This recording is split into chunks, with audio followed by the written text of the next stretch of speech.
जय हिंद दोस्तों, एक बार फिर से स्वागत है आप सभी का आपके अपने YouTube चैनल जी के क्यूज पर। और आज की क्लास है रेलवे आरपीएफ भर्ती 2024 के एग्जाम की। जो भी मेरे भाई बहन दोस्त तैयारी कर रहे हैं उन सभी के लिए जीके जीएस के एमसीक्यू फॉर्मेट में क्वेश्चन होने वाले हैं। और आपको बता दूं कि कांस्टेबल और सब इंस्पेक्टर किसी भी पोस्ट के लिए आपने अप्लाई किया है तो आज मुझे लगता है कि ये रेलवे से संबंधित क्वेश्चन भी मिलेंगे आपको, करंट अफेयर से भी संबंधित मिलेंगे और हर टाइप से आपके जियोग्राफी और साइंस हर जगह से आपको आज की क्लास में क्वेश्चन मिलेंगे। और देखो, ये मेरे वो सभी दोस्त हैं जो मुझे प्रॉपर कमेंट करते हैं, तो 1 मिनट तो इनका बनता है ना। तो देखो भाई, पहले तो राजेश भैया को देखो, ये अभी इन्होंने जस्ट अभी जब मैं क्लास बना रहा था तो इन्होंने आंसर किया है 45 सही है। तो भैया बहुत अच्छी बात है, और 45 प्लस है तो बहुत अच्छी बात है। और यहाँ पे देखो जय हिंद कह रहे हैं कुलदीप भैया, सोनू भैया और सुफियान खान, और ये कौन है, भगवान दास भैया। गुड मॉर्निंग मत बोला करो, जय श्री राम, राधे राधे बोल लिया करो, ठीक है ना। तो बहुत अच्छा लगता है। और यहाँ पे देखो चंद्रा मोहन भैया कह रहे हैं पहला पहला कोई आंसर बता रहे हैं, नीलम है, मयंक हैं, और यहाँ पे यशवंत भैया हैं, सागर हैं, रिकेश हैं, यूजर हैं, करण हैं, गीता हैं, पूनम और मोनी कुमारी, अमरीश भैया, मोहित। तो भैया आप सभी को बहुत बहुत धन्यवाद, और आप सब मेरा इतना सपोर्ट कर रहे हो उसके लिए दिल से आप सभी को बहुत बहुत धन्यवाद और प्यार कि आप सभी सफल हो जाएं, ठीक है ना दोस्त। और यहाँ पे देखो हमारा पहला प्रश्न है कि स्वतंत्र भारत का पहला रेल बजट किन्होंने प्रस्तुत किया था। तो स्वतंत्र भारत का पहला जो रेल बजट है वो किन्होंने प्रस्तुत किया था, तो आप यहाँ पे क्या बताएंगे। तो याद रखना वो आपका सही जवाब जान मथाई हो जाएंगे, जो कि ऑप्शन बी में देंगे। तो यहाँ पे ऑप्शन बी आपका बिल्कुल राइट जवाब हो जाएगा। कब किया था ये भी हमें देखो पता होना चाहिए, क्योंकि रेलवे का पेपर देने जा रहे हैं। तो याद रखना 20 नवंबर 1947 को। कब किया था? 20 नवंबर 1947 को। तो ये भी आप ध्यान में रखेंगे।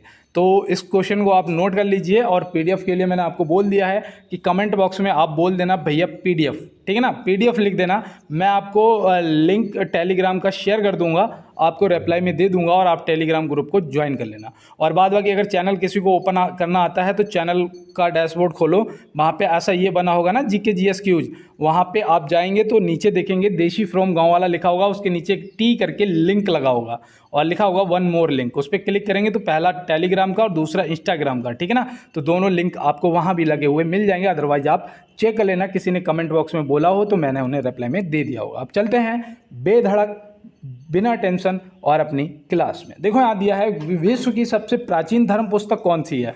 तो भैया विश्व की सबसे प्राचीन धर्म पुस्तक पूछी जाएगी तो वो हो जाएगा आपका ऋग्वेद। वेदों की संख्या कितनी है? 4 है, ऋग्वेद और अथर्ववेद और सामवेद और यजुर्वेद, है ना। तो आपके 4 वेद हैं, 4 वेद में सबसे पुराना आपका जो सबसे पुरानी धर्म पुस्तक है वो है ऋग्वेद, है ना। अब देखो यहाँ पे आप महाभारत देख रहे होंगी, तो याद रखना ये सबसे महाकाव्य। अभी मुझे पता है कुछ दोस्तों ने आंसर किया होगा महाभारत को, लेकिन मैं बता दूं अगर सबसे पुराना सबसे बड़ा महाकाव्य पूछा जाए तो आप तुरंत महाभारत को टिक करेंगे। सबसे पुरानी स्मृति पूछी जाए तो याद रखना मनु स्मृति, है ना, ये सबसे पुरानी स्मृति है, तो ये भी आप याद रखेंगे, ठीक है ना दोस्त।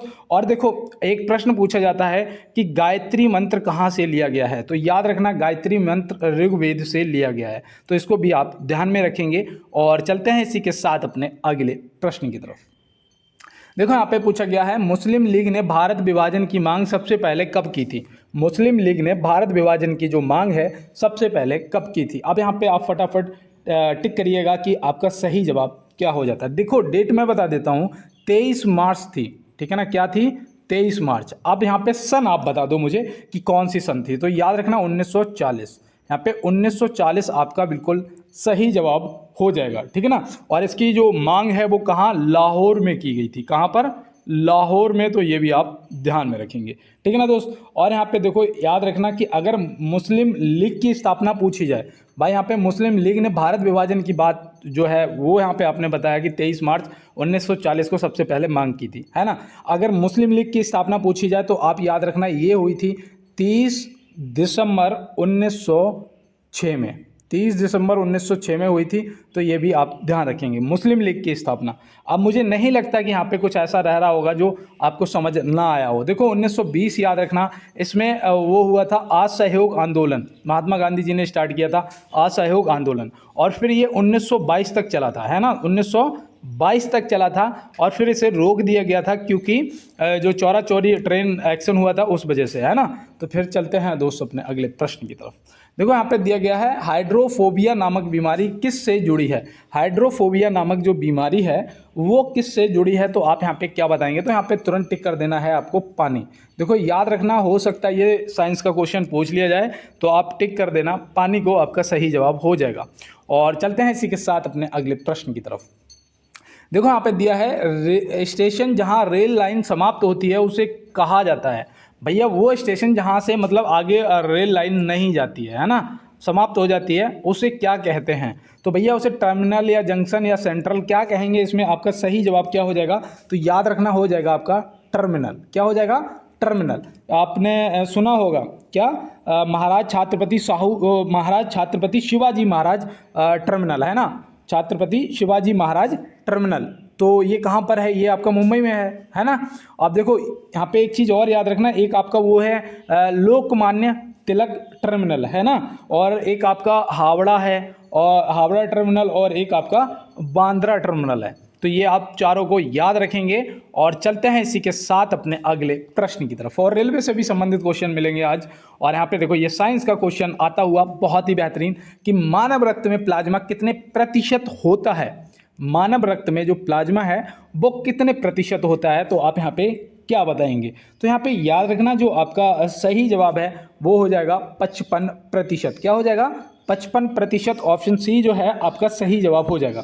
अगर मैं यहाँ पे आपसे ये पूछूं कि प्लाज्मा में कितने प्रतिशत पानी पाया जाता है, बताओ प्लाज्मा में कितने प्रतिशत लगभग पानी पाया जाता है, तो आप क्या बताएंगे, बताओ कितने लगभग पाया जाता है। तो आप यहाँ पे याद रखना आपका सही जवाब जो है वो हो जाएगा 92%। कितना, 92% पानी लगभग पाया जाता है ना, प्लाज्मा में। तो चलते हैं फिर अपने अगले प्रश्न की तरफ।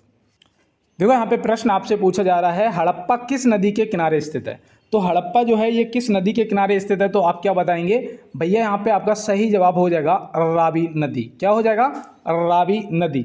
इसकी खोज किसने की थी और कब की थी, आपसे ये भी पूछा जा सकता है।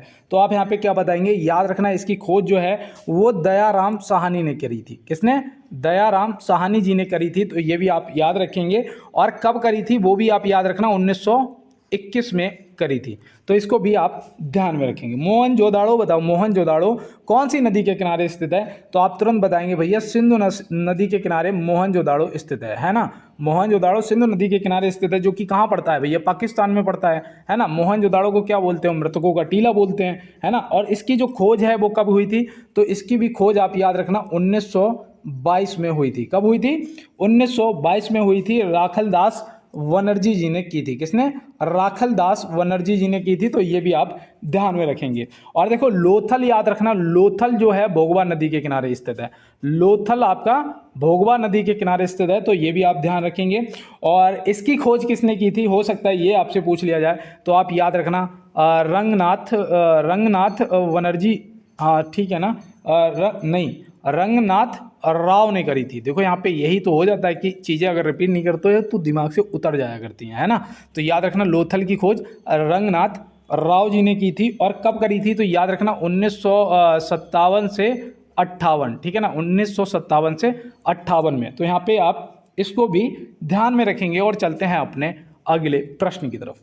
देखो यहाँ पे दिया गया है शताब्दी एक्सप्रेस ट्रेन की शुरुआत में हुई थी। तो भैया शताब्दी एक्सप्रेस ट्रेन की जो शुरुआत है वो कब हुई थी, यहाँ पे आपको ये बताना है। ये रेलवे से संबंधित है, कहाँ से कहाँ तक चली थी ये भी आपको यहाँ पे बताना है। तो आप क्या बताएंगे, याद रखना इसकी शुरुआत 1988 में हुई थी। कब हुई थी, 1988 में हुई थी। और ये दिल्ली टू, बताओ दिल्ली टू कहाँ जाती है भाई, कहाँ तक जाती थी दिल्ली से, ये फटाफट कमेंट बॉक्स में बताइएगा। तो याद रखना ये भैया झांसी तक जाती थी। कहाँ तक, झांसी तक जाती थी, जिसे बाद में शायद भोपाल तक कर दिया गया है ना, भोपाल तक कर दिया गया। तो ये भी आप ध्यान में रखेंगे और आपके लिए इंपॉर्टेंट क्वेश्चन भी है।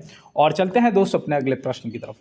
नरम एवं गरम दल में कांग्रेस का विभाजन कब हुआ था? नरम एवं गरम दल में कांग्रेस का जो विभाजन है वो कब हुआ था, कहाँ हुआ था और इसे अदर किस नाम से जाना जाता है ना? ये सब आपके लिए इंपॉर्टेंट है। तो याद रखना, पहले तो इसका सही जवाब 1907 हो जाएगा। क्या हो जाएगा? 1907 हो जाएगा, जिसे आप सूरत फूट के भी नाम से जानते हैं। क्या? सूरत फूट। तो सूरत फूट जो है ये कहाँ पड़ी थी? तो ये आप यहीं से समझ आ गया होगा कि भाई सूरत की बात कर रहे हैं। गरम एवं नरम दल में कांग्रेस विभाजन हो गया था 1907 में, है ना। अब यहाँ पे देखो 1906 जिसने भी टिक किया है उसे मैं बता दूं कि दोस्त मुस्लिम लीग की स्थापना हुई थी। क्या हुआ था? मुस्लिम लीग की स्थापना हुई थी, जिसमें एक याद रखना नाम आगा खां, है ना, आगा खां। तो आगा खां और शायद सलीमुल्लाह थे, है ना। तो ये भी आप ध्यान में रखेंगे। और देखो 1920 में क्या हुआ था बताओ, यहाँ पे आप बताएंगे 1920 में क्या हुआ था। तो 1920 में 1920 या 1921 में खिलाफत आंदोलन की शुरुआत हुई थी, है ना। कहीं पे आपको 1920 भी मिल जाएगा, 1919 या 20 में ऑप्शन में एक आएगा खिलाफत आंदोलन। तो ये भी ध्यान रखना, किसने चालू किया था? अली बंधुओं ने चालू किया था, है ना। किसने? अली बंधुओं ने। तो ये भी आप ध्यान में रखेंगे। तो चलते हैं दोस्त अपने अगले प्रश्न की तरफ। देखो यहाँ पे पूछा गया है, निम्न में से चतुर्थ पंचवर्षीय योजना का कार्यकाल क्या था? भैया आप अपनी योजनाएं जो हैं, पंचवर्षीय योजनाएं पढ़ के जाना है, क्योंकि ये आपसे जरूर एक क्वेश्चन तो आना ही आना है, ठीक है ना। किससे संबंधित थी, कब स्टार्ट हुई थी, कार्यकाल क्या था, ये सब आपसे पूछा जा सकता है। तो याद रखना, चौथी पंचवर्षीय योजना पूछा जाएगा तो इसका कार्यकाल 69 से 74 तक था, मतलब कि 1969 से 1974। ऑप्शन बी सही जवाब हो जाएगा। और 1966 से 1969 तक क्या था भैया? तो याद रखना ये था योजना अवकाश। क्या था?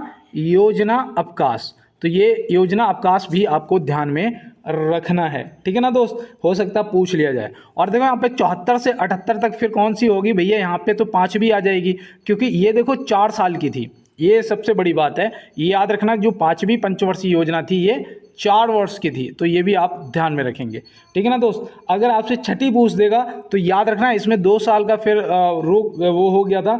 फिर ये छठी जो थी वो आपकी हो जाएगी 1980 से 1985 तक, है ना। 1980 से 1985 तक। तो ये योजना अवकाश भी आपको याद रखने हैं और पंचवर्षीय योजनाएं भी आपको याद करके जाना है।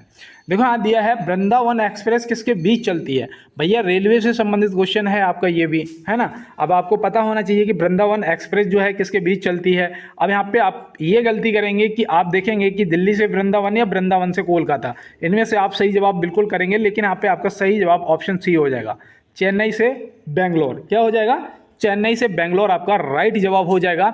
और दोस्त इसको देखो, आप ध्यान में रखना। और पीडीएफ के लिए मैंने आपको बोल दिया है, आप मुझे बता देना। अगर आप चैनल का पेज खोल के लिंक पर नहीं जा पा रहे हैं तो कोई बात नहीं है, आप मुझे बता देना कमेंट बॉक्स में, मैं लिंक शेयर कर दूंगा, ठीक है ना दोस्त। और अगर किसी ने बोला होगा तो चेक कर लेना, मैंने दिया होगा लिंक, आप टेलीग्राम ग्रुप को ज्वाइन कर लेना। और जो आपकी परसों की क्लास है उसकी आज आपको पीडीएफ मिल जाएगी, कल तो हो नहीं पाई थी क्योंकि मेरे यहाँ पे अभी थोड़ा लाइट की प्रॉब्लम चल रही है, ठीक है ना दोस्त। और यहाँ पे दिया है, निम्नलिखित में से अदिश राशि नहीं है, इनमें से कौन सी अदिश राशि नहीं है? तो आप क्या बताएंगे? यहाँ पे आपका क्या होगा सही जवाब? तो याद रखना, देखो आपकी जो बल है ये भी आपकी सदिश है ना, जिसमें दिशा हो, ठीक है ना दोस्त। तो याद रखना, जैसे कि यहाँ पे आपकी बल हो जाएगा, आपका बेग हो जाए, भाई किसी दिशा में ही तो बेग लगाओगे ना, कोई चीज़ ले जाओगे ना। आपका त्वरण हो जाएगा, तो ये भी आप याद रखना। ये सब आपकी सदिश राशियाँ, आपकी दूरी है, चाल है, कार्य है, और इसके साथ में आपकी वो आ जाता है, द्रव्यमान आ जाता है ना, द्रव्यमान आ जाता है, और आपका कार्य आ जाता है, दाब आ जाता है, और आयतन भी आता है, आयतन भी आ जाता है। कहने का मतलब है इसमें दिशा नहीं होती है ना, इसमें दिशा नहीं होती है। तो ऐसे आप याद रखना, ठीक है ना दोस्त। और अदिश सदिश राशियाँ पूछी जाती हैं क्योंकि ये आपके लिए इंपॉर्टेंट है, शायद मैं इसीलिए आपको लगभग हर तीसरे चौथे दिन एक बार पूछ लेता हूँ। देखो यहाँ पे दिया है, निम्न में से प्रेरक का मात्रक एसआई क्या है? निम्न में से प्रेरक का एसआई मात्रक क्या है? तो आप यहाँ पे क्या बताएंगे? फटाफट करो यार जवाब इसका। मुझे नहीं लगता कि कोई भी दोस्त मेरा गलत जवाब करेगा इसका। तो देखो बिल्कुल दोस्त, आपने सही जवाब हेनरी करा है, जो कि ऑप्शन सी में दिया गया है। अगर कोई आपने ऑप्शन टच किया है तो आपको मैं बता दूं, यहाँ पे याद रखना जो आपका न्यूटन है ये किसका हो जाएगा, ये आपका बल का हो जाएगा, है ना, बल का मात्रक हो जाएगा। वाट जो है, वाट किसका मात्रक होता है बताओ, तो याद रखना ये भैया आपका शक्ति का मात्रक हो जाएगा, किसका, शक्ति का हो जाएगा। तो ये भी आपको ध्यान में रखना है। अब बताओ यहाँ पे अगर मैं आपसे विद्युत कूलाम वो विद्युत आवेश का पूछूं मात्रक, तो क्या बताओगे, कूलाम, क्या बताओगे, कूलाम। तो ये भी आप ध्यान में रखना। देखो मेरे मुंह से निकल गया खुद ही, है ना, यही होता है कि चीज़ें जब रटने लगती हैं तो फिर हो जाता है ऐसा। और यहाँ पे देखो दिया गया है कि किस ताप पर सेल्सियस और फ़ारेनहाइट समान होते हैं। भैया वो कौन सा ताप है जब सेल्सियस और फ़ारेनहाइट का जो रीडिंग है वो समान होगी। तो याद रखना ये बहुत ही सिलेक्टेड प्रश्न है, कई बार पूछा जा चुका है। आप यहाँ पे सही जवाब ऑप्शन सी लगाएंगे, -40 डिग्री, ठीक है ना, कितना, -40 डिग्री। तो यहाँ पे आपका सही जवाब ऑप्शन सी हो जाएगा। और चलते हैं इसी के साथ अपने अगले प्रश्न की तरफ। देखो यहाँ पे दिया है निम्नलिखित में से इलेक्ट्रॉन की खोज किसने की थी। निम्नलिखित में से इलेक्ट्रॉन की खोज किसने करी थी। अब यहाँ पे आप टच करिएगा किसको कर रहा है, और देखो ये जरूर बताना कि इलेक्ट्रॉन की खोज कब करी थी। अगर पता है तो आप कमेंट बॉक्स में जरूर बताएंगे, और नहीं तो आप नोट कर लेना, मैं आपको बिल्कुल डिटेल देख के जाऊंगा यहाँ पे। देखो याद रखना जे थॉमस ने करी थी। कब, किसने करी थी, जे थॉमस ने करी थी। कब करी थी भैया, तो याद रखना ये 1897 में करी थी। कब, 1897 में, हाँ मैं ठीक बता रहा हूँ बिल्कुल, 1897 में करी थी।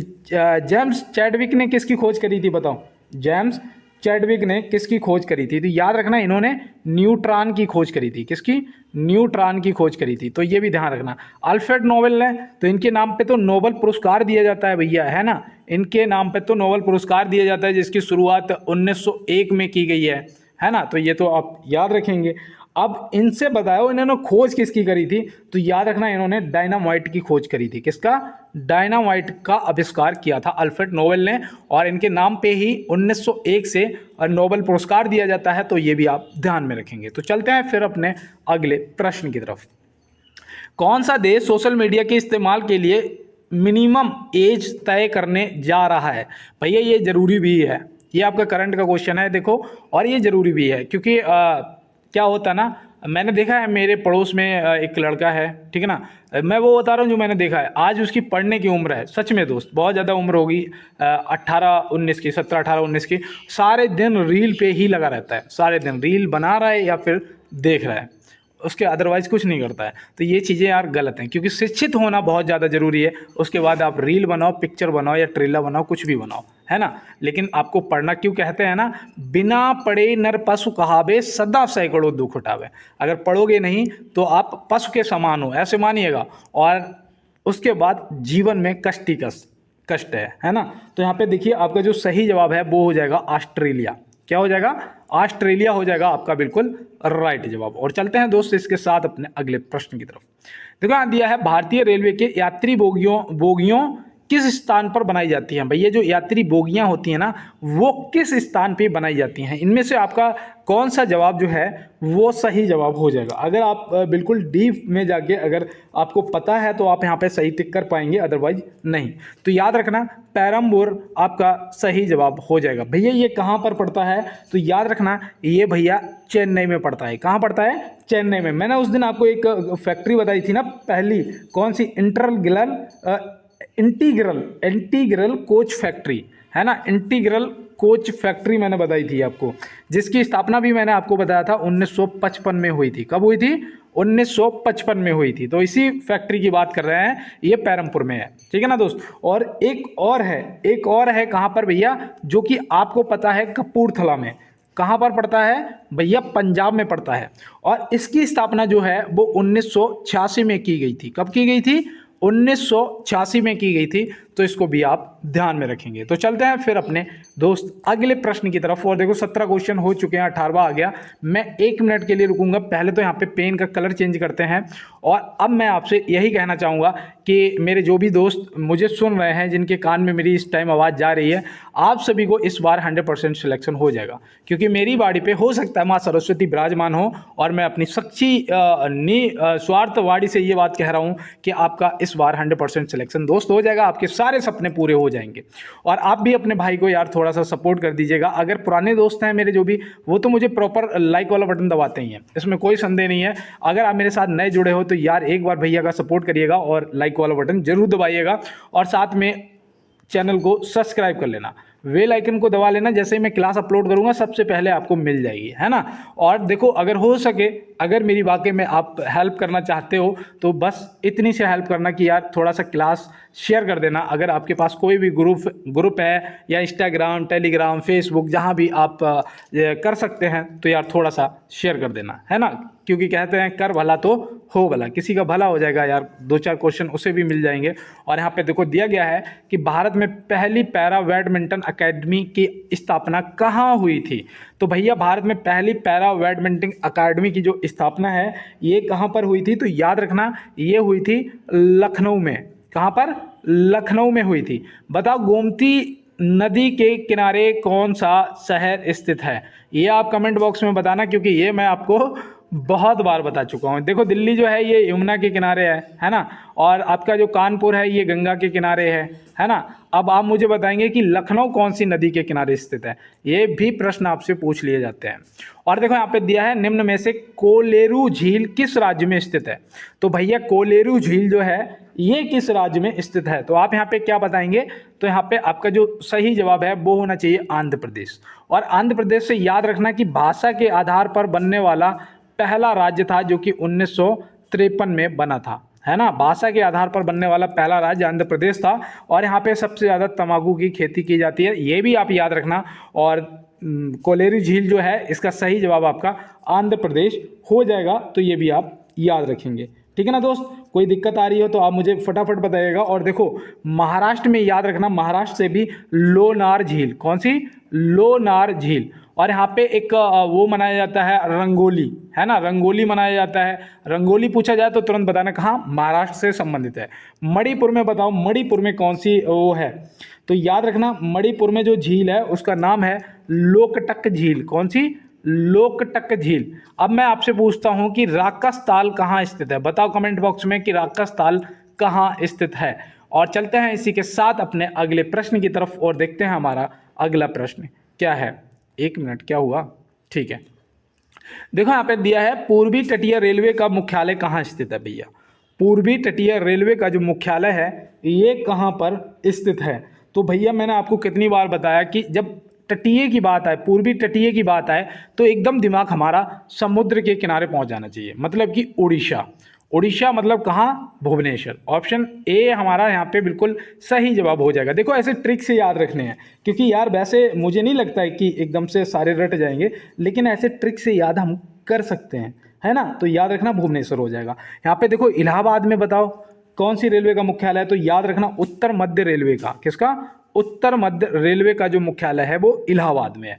बिलासपुर में बताओ, बिलासपुर में, तो बिलासपुर में याद रखना आपका हो जाएगा दक्षिण पूर्व मध्य रेलवे, है ना। दक्षिण पूर्व मध्य रेलवे का जो मुख्यालय है वो आपका बिलासपुर हो जाएगा। तो ये आपके लिए इम्पोर्टेंट है, और इनके स्थापना दिवस भी याद रखना है। इनके मैं बता चुका हूँ आपको, अभी से जो पहले की क्लासें हुई उनमें सब मैं बता चुका हूँ। और देखो यहाँ पे दिया है भारत में मेट्रो रेल का शुभारंभ कब हुआ था। भारत में मेट्रो रेल का जो शुभारंभ, देखो ये भी आपका रेलवे से संबंधित है। किसने किया था, कहाँ पर हुआ था, कब हुआ था, ये जानना आपके लिए इंपॉर्टेंट है ना। तो याद रखना भैया पहले तो ये यहाँ पे 24 अक्टूबर 1984 आपका क्या हो जाएगा, ऑप्शन सी बिल्कुल सही जवाब हो जाएगा। पहली चीज ये आपको ध्यान में रखना है। अब देखो किसने किया था, तो याद रखना उस टाइम जो प्रधानमंत्री थी वो थी इंदिरा गांधी जी, ठीक है ना, इन्होंने शुभारंभ किया था। ये भी आपको ध्यान में रखना है। क्या नाम था? कोलकाता मेट्रो। क्या नाम था? कोलकाता मेट्रो। तो ये भी आप ध्यान में रखेंगे। तो सीधी सी बात कोलकाता में, है ना। तो चलते हैं फिर अपने अगले प्रश्न की तरफ। देखो यहाँ दिया दिल्ली भारत की राजधानी कब बनी। भैया ये आज आपका HW है, और इससे दिल्ली से पहले जो भारत की राजधानी थी वो कहाँ थी, ये भी आप साथ में बताएंगे। और चलते हैं अपने अगले प्रश्न की तरफ। निम्न में से राष्ट्रीय खेल दिवस कब मनाया जाता है। निम्न में से राष्ट्रीय खेल दिवस कब मनाया जाता है, तो आप यहाँ पे क्या बताएंगे, तो याद रखना 29 अगस्त को। कब? 29 अगस्त को मेजर ध्यानचंद जी के यादगार में, तो ये भी आप ध्यान में रखेंगे, ठीक है ना। और देखो मैं आपको बताऊं, उनसे एक चीज़ मुझे याद आई कि जब वो ना ओलंपिक में खेल रहे थे, ठीक है ना, इसे कहते हैं प्रैक्टिस। कहते हैं ना कि यार हम बेहतर क्यों नहीं बनते हैं, क्योंकि हम प्रैक्टिस जितनी करते हैं उतने बेहतर बन जाते हैं। पहली चीज़ याद रखना। यहाँ से मैंने एक चीज़ सीखी है कि जब वो ओलंपिक में खेल रहे थे ना, तो वहाँ पे क्या हुआ, जब आधा टाइम हो गया, ठीक है ना, आधा टाइम हो गया और कोई भी गोल नहीं हुआ, तो सबने कहा कि मेजर आप क्या कर रहे हैं, गोल क्यों नहीं कर पा रहे हैं। तो उन्होंने कहा कि ये गोल पोल चेक करो, ये गड़बड़ है। ओलंपिक के अंदर, समझ रहे हो ना, इसे कहते हैं प्रैक्टिस। क्या हम या आप, कोई और होता है बोल सकता था क्या कि ओलंपिक के अंदर जो आपने बना रखा है वो गड़बड़ है? नहीं ना। लेकिन उन्होंने कहा, क्योंकि प्रैक्टिस थी उनकी, उन्होंने कहा ये गोल पोल गड़बड़ है भाई। तो भाई वो चेक किया गया, वाकई में वो थोड़ा छोटा निकला, है ना, वो थोड़ा छोटा निकला, तो उसे फिर सही किया गया और सही करने के बाद उन्होंने तुरंत गोल कर दिया। तो इसे कहते, तो उनकी पता, उनका एक चीज़ थी, उन्हें ये कहते थे कि इनकी जो स्टिक है ना, जिससे वो हॉकी खेलते थे, ठीक है ना, तो कहते हैं कि स्टिक जो है इसमें मैग्नेट लगा रखा है, ओलंपिक के अंदर बोलते हैं। तो उन्होंने कहा ठीक है भाई, चेक कर लो। चेक करा, तोड़ के देख ली, सब कुछ नहीं, क्या था, प्रैक्टिस। वो जो चुम्बक थी वो क्या थी, प्रैक्टिस। तो इसीलिए कहते हैं प्रैक्टिस बहुत ज़्यादा जरूरी है। और यहाँ पे याद रखना 29 अगस्त बिल्कुल भी गलत नहीं करके आना है, इस टाइप के आपसे पूछे जा सकते हैं। 8 सितंबर को याद रखना, 8 सितंबर को विश्व साक्षरता दिवस मनाया जाता है। क्या मनाया जाता है, विश्व साक्षरता दिवस मनाया जाता है। 16 अक्टूबर को बताओ, 16 अक्टूबर को क्या मनाया जाता है, तो याद रखना विश्व खाद्य दिवस मनाया जाता है। क्या, विश्व खाद्य दिवस मनाया जाता है। तो ये भी आप ध्यान में रखेंगे। तो चलते हैं दोस्त अपने अगले प्रश्न की तरफ। देखो यहाँ पे दिया है, नेचुरल हिस्ट्री पुस्तक का लेखक कौन है। नेचुरल हिस्ट्री पुस्तक का लेखक कौन है। तो ये भाई मुझे लगता है कि बुकों से देखो क्वेश्चन पूछे जाएंगे आपसे। अब यहाँ पे आपको गलत जवाब नहीं करना है यार, है ना, इज्जत का सवाल है भैया की। अब यहाँ पे इसका गलत जवाब नहीं होना चाहिए। तो बिल्कुल मेरे जितने भी हीरो हैं बिल्कुल सही जवाब किया है, प्लानी द एल्डर, ऑप्शन सी आपका बिल्कुल राइट जवाब होता हुआ, है ना। तो ये आप ध्यान में रखेंगे और इसको देखो, हो सकता है कि आपसे पूछ लिया जाए। और देखो यहाँ पे रस खान से भी याद रखना, इनसे वो पूछी जाती है प्रेम वाटिका। कौन सी, प्रेम वाटिका। तो प्रेम वाटिका के जो लेखक हैं वो कौन, रस खान जी हैं। जयशंकर प्रसाद जी बताओ ये कौन सी पुस्तक के लेखक हैं। तो याद रखना है, इनकी बहुत ज़्यादा पूछी जाती है, कामयानी, ठीक है ना, कामयानी पुस्तक जो है ये आपसे बहुत ज़्यादा पूछी जाती है। तो कामयानी को भी आप ध्यान में रखेंगे। और चलते हैं इसी के साथ अपने अगले प्रश्न की तरफ। निम्न में से बंगाल की खाड़ी में गिरने वाली नदी नहीं है। भैया कौन सी ऐसी है जो बंगाल की खाड़ी में नहीं गिरती है। तो भैया कहाँ पर फिर जाती होगी वो, तो वो अरब सागर में गिरती होगी। तो इनमें से कौन सी नदी है जो उल्टी बहती है, बताओ। तो वो भैया तापी है ना, सीधा सा, इतना सोचते ही नहीं है, क्योंकि ये अरब सागर में गिरती है ना, ये अरब अरब अरब मैंने गलत लिख रहा हूँ, वही तो मैं कह रहा कि यहाँ पे अरब क्यों नहीं लिख पा रहा हूँ, अरब सागर, ठीक है ना। तो अरब सागर आप ध्यान रखेंगे, ठीक है ना। और बाद में कि आपकी गोदावरी हो गई, महानदी हो गई, और आपकी ये गंगा हो गई, ठीक है ना, ये सब आपकी कहाँ, बंगाल की खाड़ी में गिरती हैं। तो ये भी आपको ध्यान रखना है, ठीक है ना। कृष्णा हो गई, गोदावरी, गंगा, ब्रह्मपुत्र और महानदी, और ब्रह्मपुत्र को भी याद रखना है, ठीक है ना दोस्त। ये हो सकता है आपसे पूछ लिया जाए। और चलते हैं दोस्त अपने अगले प्रश्न की तरफ। बास्केटबॉल खेल में एक टीम में खिलाड़ियों की संख्या होती है। बास्केटबॉल के खेल में एक टीम में खिलाड़ियों की संख्या कितनी होती है। तो आप यहाँ पे क्या बताएंगे, तो यहाँ पे आपका जो सही जवाब है वो ऑप्शन ए होना चाहिए, 5 खिलाड़ी। कितने, 5 खिलाड़ी। बताओ भैया, मैंने आपको बताया था कि 6 खिलाड़ी किस खेल में होते हैं। तो उस दिन मैंने कहा था ना कि 2 टीम नहीं, यहाँ पे इतने ऑप्शन में नहीं दिए, तो एक ही टीम का पूछ रहा होगा। तो आपने तुरंत बताया था भैया वॉलीबॉल, है ना, तुरंत बताया था भैया वॉलीबॉल, आपका यहाँ पे सही जवाब हो जाएगा। और देखो 9 जो है ये खो खो में होते हैं, किसमें, खो खो में होते हैं। अब आप मुझे बताओ क्रिकेट में कितने खिलाड़ी होते हैं, ठीक है ना। यहाँ पे क्रिकेट में कितने खिलाड़ी होते हैं, आप कमेंट बॉक्स में बताइएगा। और चलते हैं इसी के साथ अपने अगले प्रश्न की तरफ। और यहाँ पे देखो पूछा गया है, नमक आंदोलन का प्रारंभ कब हुआ था। डांडी मार्च, नमक आंदोलन, या फिर इसे अदर और एक नाम से जानते हो आप, सवर्णीय अवज्ञा आंदोलन, है ना। अब यहाँ पे बताइएगा यार। अब यहाँ पे मुझे लगता है कि कोई भी दोस्त मेरा गलत जवाब नहीं करेगा, तो फटाफट यार इसका सही जवाब कर दीजिएगा। तो यहाँ पे आपका सही जवाब जो है वो होना चाहिए, क्या होना चाहिए बताइए, तो यहाँ पे आपका सही जवाब 19 अप्रैल 1930 होगा क्या? फटाफट बताइएगा कमेंट बॉक्स में। तो मैं आपको बताऊँ, नहीं, यहाँ पे पता क्या हुआ था, यहाँ पे ये एरर हो रहा है मुझसे, देखो मुझे याद आ गया, ये 12 मार्च 1930 को स्टार्ट हुआ था, है ना, और 6 अप्रैल 1930 को ख़त्म हो गया था। तो ये भी आप याद रखेंगे, ठीक है ना। तो 12 मार्च 1930 को स्टार्ट हुआ था और 6 अप्रैल 1930 को समाप्त कर दिया गया था। तो ये भी आप याद रखेंगे और नाम भी याद रखना, सर्वज्ञ अवज्ञा आंदोलन, ठीक है ना। और देखो दोस्त, मैं यहाँ पे आपको और बताऊं, आपसे पूछा जा सकता है अहमदाबाद मिल आंदोलन, है ना, अहमदाबाद मिल आंदोलन भी आपसे पूछा जा सकता है। तो ये याद रखना, ये स्टार्ट हुआ था 1918 में, ठीक है ना, अहमदाबाद मिल आंदोलन।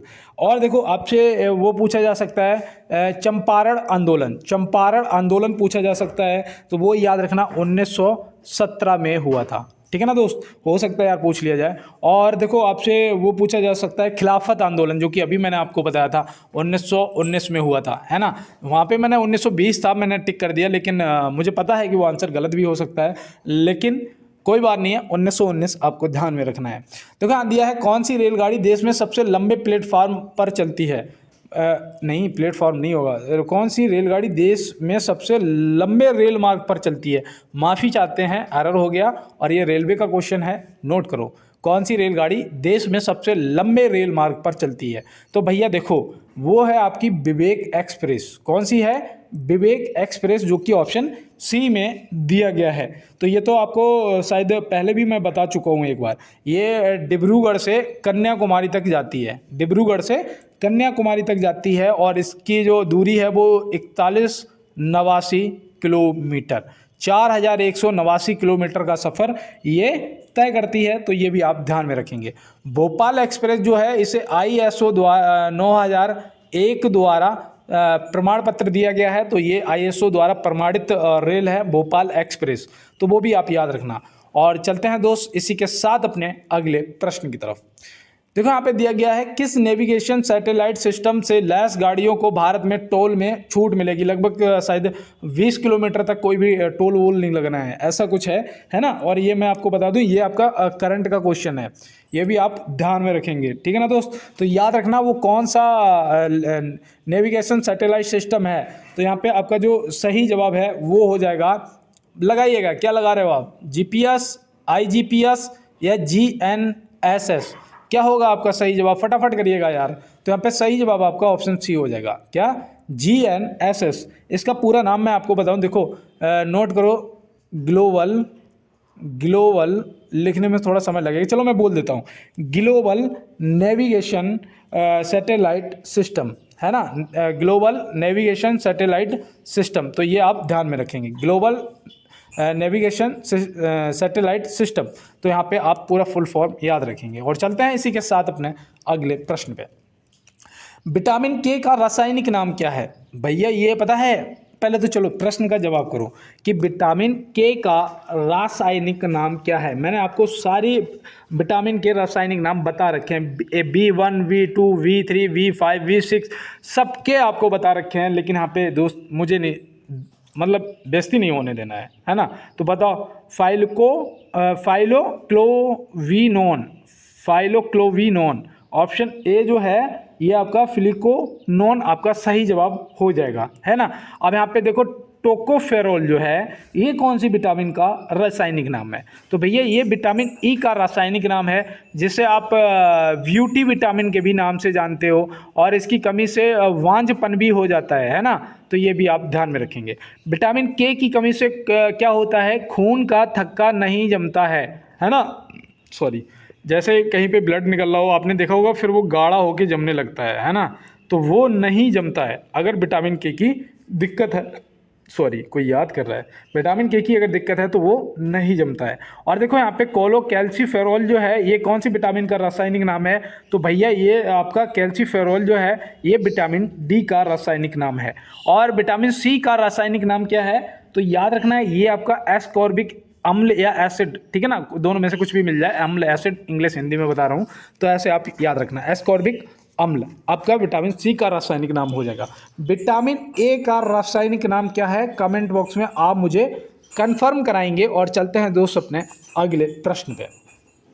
विटामिन B3 जिसका नाम है नियासिन की कमी से कौन सा रोग होता है? लो, अब यहाँ पे विटामिन B3 का पूछ लिया। अब बताओ यहाँ पे विटामिन में आप छोड़ेंगे इस क्वेश्चन को या करके आएंगे? करके आएंगे तो क्या लगा के आएंगे? तो देखो, विटामिन B3 का नाम सुना होगा, तुरंत बेरी बेरी कर दिया होगा, जो कि आपका गलत जवाब हो जाएगा। ठीक है ना। यहाँ पे आपका जो सही जवाब है वो पेलाग्रा हो जाएगा, जो कि ऑप्शन बी में दिया गया है। और स्कर्वी जो है विटामिन सी की कमी से होती है, और V1 की कमी से वेरी वेरी होता है। तो यहाँ पे जो V3 दे रखा है उसका पेलाग्रा हो जाएगा आपका क्या, बिल्कुल सही जवाब। तो इसको आप याद रखना। और ये एक चर्म रोग होता है। क्या होता है? चर्म रोग होता है। तो ये भी आप ध्यान में रखेंगे दोस्त, आपके लिए जरूरी है। और चलते हैं इसी के साथ अपने अगले प्रश्न की तरफ। नौसादर का रासायनिक नाम क्या है? नौसादर का रासायनिक नाम क्या है? तो भैया नौसादर का जो रासायनिक नाम है वो याद रखना, वो यहाँ पे सही जवाब आपका क्या होगा? लगाओ फटाफट। हाइड्रोजन क्लोराइड, अमोनियम क्लोराइड या सोडियम क्लोराइड? तो यहाँ पे सही जवाब आपका अमोनियम क्लोराइड हो जाएगा। क्या हो जाएगा? अमोनियम क्लोराइड हो जाएगा। मेरे जो दोस्त कहते थे भैया साइंस के क्वेश्चन करो, अब आप साइंस के क्वेश्चन, जिस दिन आप कहोगे भैया अब बस साइंस के बहुत हुए, आप कुछ और करा दो, उस दिन मैं कुछ और करवा दूंगा आपको, है ना। साइंस के क्वेश्चन करो आप। और देखो यहाँ पे हाइड्रोजन क्लोराइड बताओ, हाइड्रोजन क्लोराइड किसका रासायनिक नाम है? अब ये प्रश्न भी हो सकता है यार पूछ लिया जाए, तो याद रखना ये हो जाएगा आपका म्यूटेरिक अम्ल का। किसका? म्यूटेरिक अम्ल का जो नाम है हाइड्रोजन क्लोराइड हो जाएगा। सोडियम क्लोराइड ये किसका है? तो ये भैया नमक का होगा, है ना। किसका? नमक का होगा। तो ये भी आप ध्यान में रखेंगे। स्क्रीनशॉट ले लो या फिर आप PDF ले लेना मुझसे, ठीक है ना दोस्त। जिसका कोई चार्ज नहीं है, बिल्कुल फ्री, क्योंकि एक गरीब दूसरे गरीब की मदद करेगा, ठीक है ना दोस्त। ऐसे एक दूसरे का हाथ पकड़कर अगर चलेंगे तो हम लोग अपने जीवन में आगे जाएंगे दोस्त। इसीलिए आप हाथों में हाथ थामे रखें और भाई का साथ देते रहें, और भाई भी आपका पूरा साथ देगा जब तक जिंदा है। और यहाँ पे देखो दिया गया है थायराइड की अति सक्रियता से होने वाला रोग है। थायराइड की अति सक्रियता से होने वाला रोग कौन सा है? तो याद रखना ये आपका ग्रेव्स रोग हो जाएगा। क्या हो जाएगा? ग्रेव्स रोग। आपको ऐसे या फिर ऐसे ग्रेव लिखा हुआ मिल सकता है ना, तो ये आप याद रखना, ग्रेव्स या ग्रेव रोग। तो ये आप ध्यान में रखेंगे। और चलते हैं दोस्त अपने अगले प्रश्न की तरफ। ECG का प्रयोग किस रोग के इलाज के लिए किया जाता है? भैया 17 दूनी 34, 1 मिनट के लिए रुकना है। और यही कहूँगा कि अभी तक जो भी मेरे दोस्त हैं मेरे साथ जुड़े हुए हैं, अगर यार आपने अपने भाई को यार लाइक नहीं किया है तो लाइक वाला यार बटन दबा दीजिएगा प्लीज़ यार, और चैनल को यार सब्सक्राइब कर लेना। और अगर आप शेयर कर रहे हैं तो एक समोसा मेरी तरफ से आपको पार्टी के तौर पे, जिस दिन आप सिलेक्ट होके आओगे जो बताओगे वो पार्टी मैं दूंगा आपको। जाओ, आपसे नहीं पार्टी लेनी, मैं आपको पार्टी दूंगा। बस आप अपने भाई का सपोर्ट करते रहिए और भाई के साथ बने रहिएगा। तो यहाँ पे देखो ECG का जो प्रयोग है ये हृदय में जो दिक्कत हो जाती है उसके लिए किया जाता है। ECG जो है ये हृदय से संबंधित है, तो ऐसे आप ध्यान में रखना। और चलते हैं दोस्त अपने अगले प्रश्न की तरफ।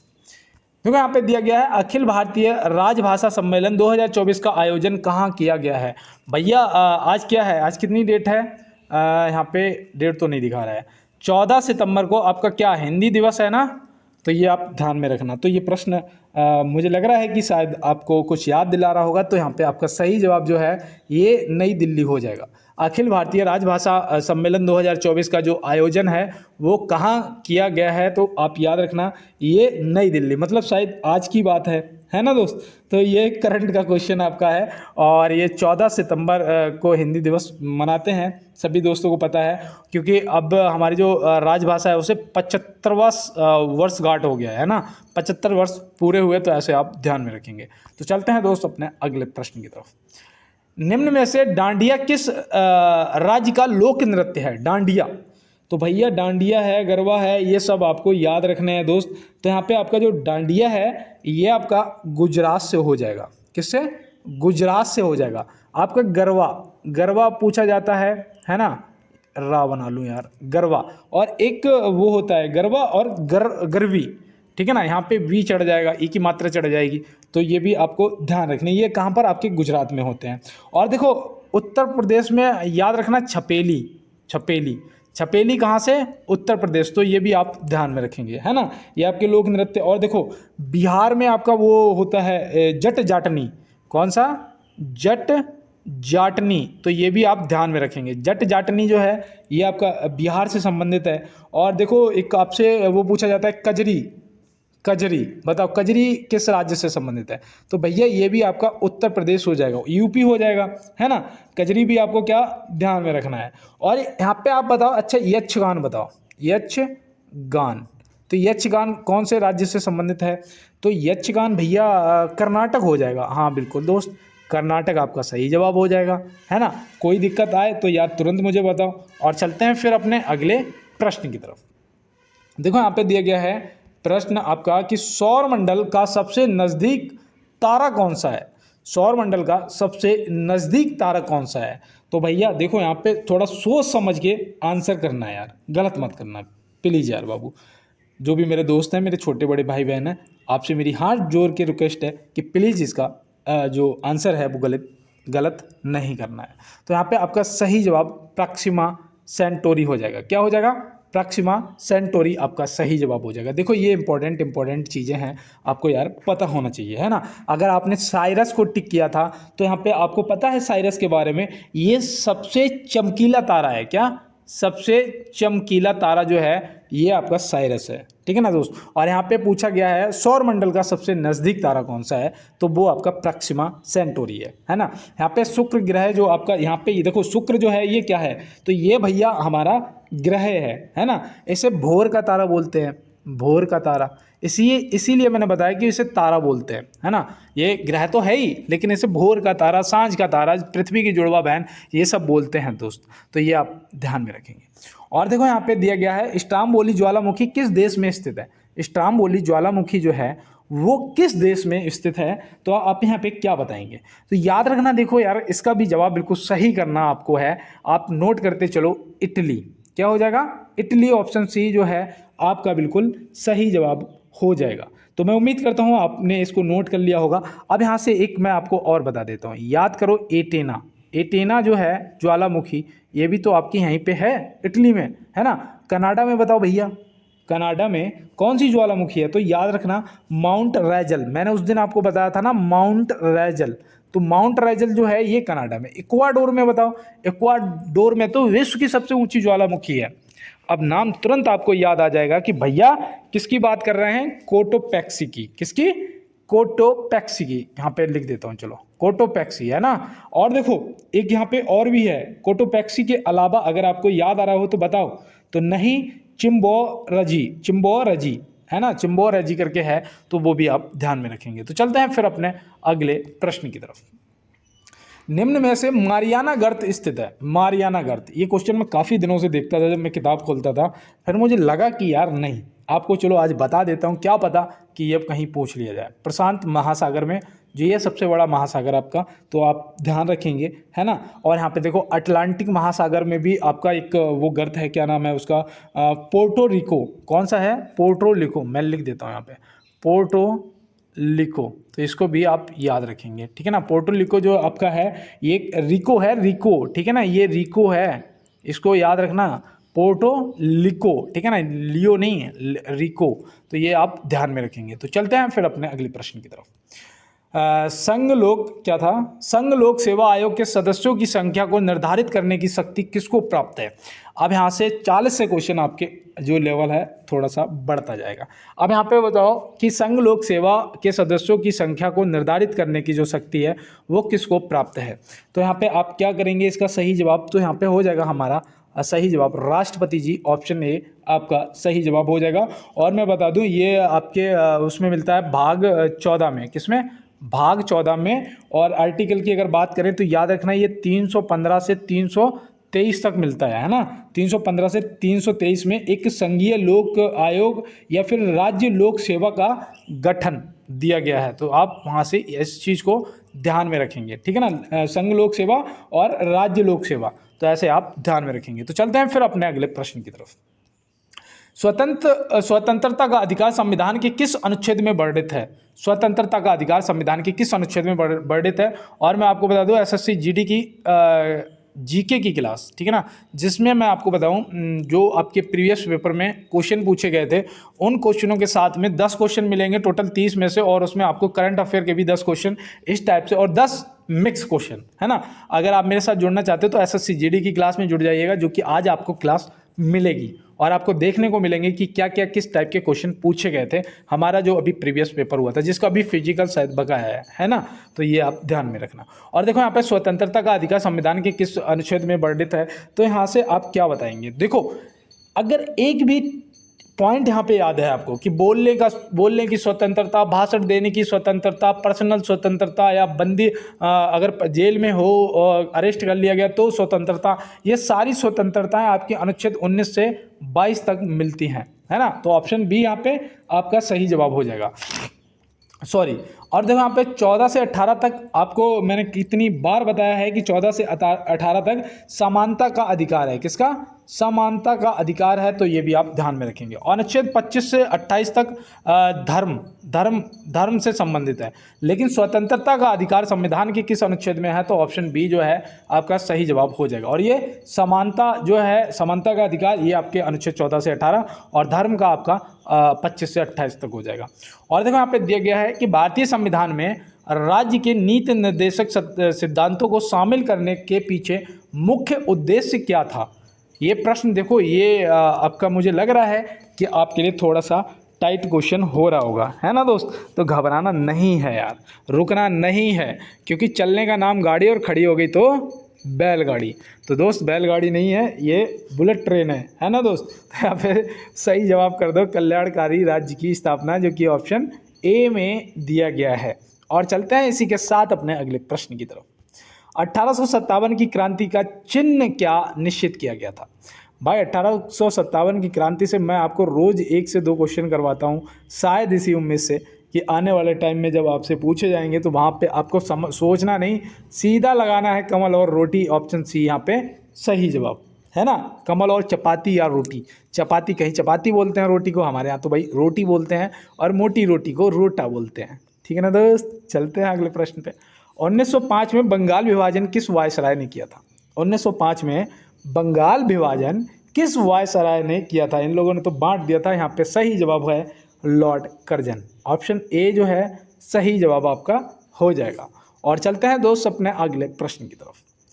भारतीय संघ इंडियन एसोसिएशन के संस्थापक कौन थे। भारतीय संघ इंडियन एसोसिएशन के संस्थापक कौन थे, तो आप यहाँ पे क्या बताएंगे। तो याद रखना यहाँ पे जो आपका सही जवाब है वो हो जाएगा सुरेंद्र नाथ बनर्जी जी। तो यहाँ पे ऑप्शन ए हमारा जो है सही जवाब हो जाएगा। और इसकी स्थापना भी याद रखना है ना। सोच रहे होगे कि भैया आप तो बस आंसर बता रहे हैं, देखो इससे एक्स्ट्रा देख लो, क्योंकि जो इंपॉर्टेंट है वो तो मैं आपको बताऊंगा। 26 सितंबर ये 2 बना है, ठीक है ना। 26 सितंबर 1876 को, तो ये आप ध्यान में रखेंगे। तो चलते हैं दोस्त अपने अगले प्रश्न की तरफ। देखो यहाँ दिया है भारतीय राष्ट्रीय कांग्रेस की सबसे पहली महिला अध्यक्ष कौन थी। सबसे पहली महिला अध्यक्ष पूछा गया है, कौन थी, कब बनी थी। तो आप यहाँ पे क्या बताएंगे, करो आंसर। कुछ लोग सरोजिनी नायडू जी को कर रहे हैं, कुछ लोग एनी बेसेंट जी को कर रहे हैं, कुछ लोग इंदिरा गांधी जी को कर रहे हैं। तो मैं यहाँ पे बता दूं दोस्त, आपका सही जवाब एनी बेसेंट जी हो जाएगा। और ये कब बनी थी अध्यक्ष, तो वो भी याद रखना है, ये बनी थी 1917 में। कब बनी थी, 1917 में। और पहली भारतीय महिला अगर पूछा जाएगा, भारतीय राष्ट्रीय कांग्रेस की पहली भारतीय महिला अध्यक्ष कौन थी, तो वो थी सरोजिनी नायडू जी, ठीक है ना दोस्त। तो ये आप ध्यान में रखेंगे। तो चलते हैं फिर अपने अगले प्रश्न की तरफ और देखते हैं हमारा अगला प्रश्न क्या है। देखो यहाँ पे पूछा गया है भारतीय राष्ट्रीय कांग्रेस की प्रथम सत्र की बैठक में कितने प्रतिनिधियों ने भाग लिया था। देखो ये भी आपके लिए इम्पोर्टेंट है, और ये कब हुई थी, कहाँ हुई थी, ये भी आपको पता होना जरूरी है। जो मेरा दोस्त अभी तक मेरे साथ जुड़ा होगा वो इन क्वेश्चनों को कर रहा होगा कि भैया 72 प्रतिनिधियों ने भाग लिया था। कितने, 72 प्रतिनिधियों ने भाग लिया था। इसकी जो भारतीय राष्ट्रीय कांग्रेस की जो स्थापना है, ये जो प्रथम बैठक हुई थी, याद रखना भैया ये 28 दिसंबर को हुई थी। 28 दिसंबर 1885 को। कहाँ पर, मुंबई में, है ना। तो ये आप ध्यान में रखेंगे। और चलते हैं इसी के साथ अपने सेकंड लास्ट क्वेश्चन पे। और यहाँ पे दिया गया है भारत छोड़ो का नारा किसने दिया था। भारत छोड़ो का जो नारा, क्विट इंडिया का नारा किसने दिया था? तो आप यहाँ पे क्या बताएंगे? देखो, इस क्वेश्चन को जब मैंने गूगल किया, ठीक है ना, मुझे तो पता था कि महात्मा गांधी जी ने कहा था, आंसर में यूसुफ मेहर जी को दे रहे हैं। मैंने जब इसे गूगल किया तो वहाँ पे पता अंतर क्या था, जब मैंने पहले तो नहीं समझ आया, जब गौर से क्वेश्चन को पढ़ा तो मैंने देखा कि नारा की बात करेंगे तो यूसुफ मेहर जी ने दिया था। किसने? यूसुफ मेहर अली जी ने दिया था। लेकिन अगर भाषण की बात करेंगे कि पहले ये भारत छोड़ो का जो भाषण है किसने? महात्मा गांधी जी ने दिया था। ठीक है ना, भाषण में महात्मा गांधी जी का नाम आएगा और नारा में यूसुफ मेहर अली जी का नाम आएगा। जब 1942 की बात है ना, तो ये आप ध्यान में रखेंगे। लास्ट क्वेश्चन है कि किस वर्ष राष्ट्रीय गीत वंदे मातरम पहली बार गाया गया था?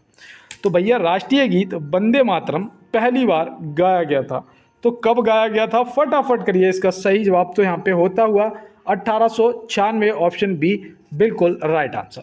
आप देखो मेरे साथ जो भी दोस्त जुड़े हुए हैं, 1 मिनट रुकना, अगर आपको फ्री में पीडीएफ चाहिए तो बात सुनिए मेरी। पहले तो आप पहला रास्ता ये है कि आप मुझे कमेंट बॉक्स में बोल देना, ठीक है ना, मैं आपको लिंक शेयर कर दूंगा, या किसी ने मुझे बोला हो तो क्लासेस चेक कर लेना, हर क्लास में बोला है, आपको लिंक मिल जाएगा, पहली चीज़। दूसरा रास्ता है कि ऐसा आपको ये दिख रहा है ना, वहाँ पे लिखा होगा 15 लिख रहा हूँ, 17 के सब्सक्राइबर, 17 पॉइंट कुछ के सब्सक्राइबर ऐसा लिखा होगा, है ना। आप इस पर टिक करेंगे जहाँ पे ये लिखा होगा 17 के सब्सक्राइबर, एक पूरा चैनल खुल जाएगा मेरा, इसका डैशबोर्ड खुल जाएगा चैनल का। यहाँ पे ये ऐसा बना होगा, ये गोल वाला, है ना, यहाँ पे लिखा होगा जीके क्यूज, यहाँ पे सब्सक्राइबर, यहाँ लिखा होगा देसी फ्रॉम गाँव वाला, और उसके नीचे एक टी करके लिंक लगा होगा और लिखा होगा 1 मोर लिंक। तो इस पर आप क्लिक करेंगे, पहला तो टेलीग्राम लिंक खुलेगा और दूसरा इंस्टाग्राम का लिंक। अब यहाँ पे टेलीग्राम लिंक वो जहाँ से आपको फ्री पीडीएफ मिलेगी, और इंस्टाग्राम लिंक वो है जहाँ से आप ये देख पाएंगे कि भैया ने दोपहर के 2 बजे बालू में खुद को बालू बना देते थे। मतलब मेहनत उस लेवल की जहाँ पे हड्डियाँ भी पिघल जाए यार, है ना। क्योंकि मुझे पता था कि फौजी बनने के लिए जी जान लगाना है, मैंने लगाया दोस्त, कहीं ना कहीं कोई कमी रह गई, सिलेक्शन नहीं हुआ, लेकिन कोई बात नहीं है, मैं फिर भी दिल से फौजी हूँ और फिर भी अपने देश के लिए मरने के लिए कभी भी तैयार रहता हूँ, क्योंकि ये बहुत किस्मत वालों को शहीद होने का मौका मिलता है देश के लिए, तो वाकई में मैं तैयार रहता हूँ कि जब भी मेरे देश को मेरी ज़रूरत पड़ेगी मैं तुरंत तत्पर हाजिर हो जाऊँगा। और मिलते हैं दोस्त नेक्स्ट क्लास में नेक्स्ट प्रश्नों के साथ में, तब तक के लिए मेरे सभी देशवासियों को, मेरे दोस्तों को, मेरे भाई मेरी बहनों को मेरा जय हिंद, वंदे मातरम, भारत माता की जय।